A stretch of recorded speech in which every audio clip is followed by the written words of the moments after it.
What's up, friends and family? It is Vengeance. I'm back for another weapons video today.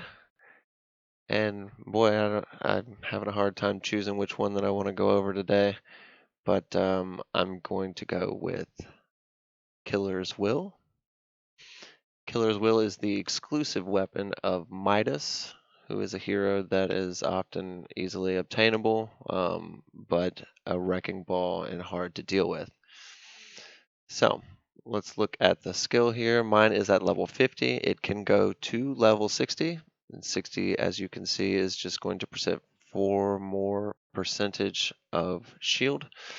So it'll bring it up to a whopping 25%. So I'll read it as if it was level 60. Inflicts 50% overload on the wielder except Mytus. So Mytus will not produce overload for using it. Unfortunately, he already produces overload for just using his skill. So he's usually a character that has overload anyways.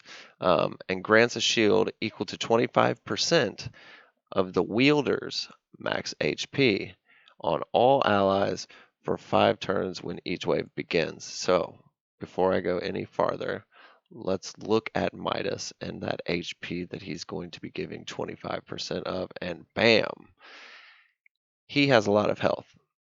So 25% of his health in comparison to 25% of, I don't know, so let's say like Aurelia, there's a big difference there.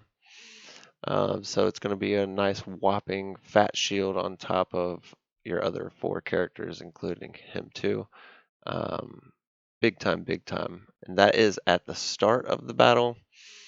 So when you think of it, you think of like reward for courage battlefield in Alliance War. You can't gain health. If you think about it, what would be the most susceptible time to take damage? It would be at the beginning of the game when you haven't been able to produce the shields that you need yet on defense. This gives you a whopping 25% shield just to start the fight. So you will have a 25% bonus on all of your heroes at the start of the fight on defense or offense on reward for courage battlefield. So yeah, he is essential. His weapon is essential. Um, you will survive longer if you die at all in Alliance War in reward for courage. A lot of times people will go into those fights not realizing what weapons that the team has, and they'll never do a single point of damage because the shields are up the whole fight. You know what I'm talking about. You've seen it, and I know you fought a team or two like that and said, "Oh, what is going on? How do they have so much shield?" It's Killer's Will. It's absolutely an essential weapon. Personally, I think it is a top 3 to 5 weapon in the game.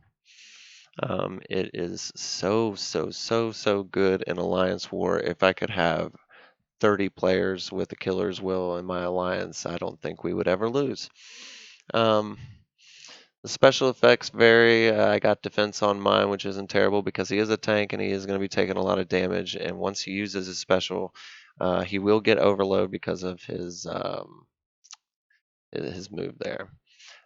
Is it worth it to run it on someone other than Mytus? Absolutely. If you can get your hands on this weapon through the Stars monthly event or in the Clovers game, then do it. You don't have to run Mytus.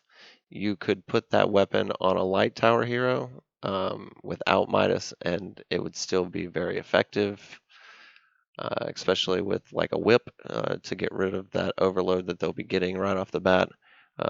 Pretty big time. So I hope you enjoyed the video on Killer's Will. It is a crazy good weapon. Definitely something that you should check out and acquire if possible. Hope you guys have a wonderful weekend, and I will do some more of these videos soon. Give me a like and a subscribe, and make sure not to miss out on any of my content. I'll talk at you soon.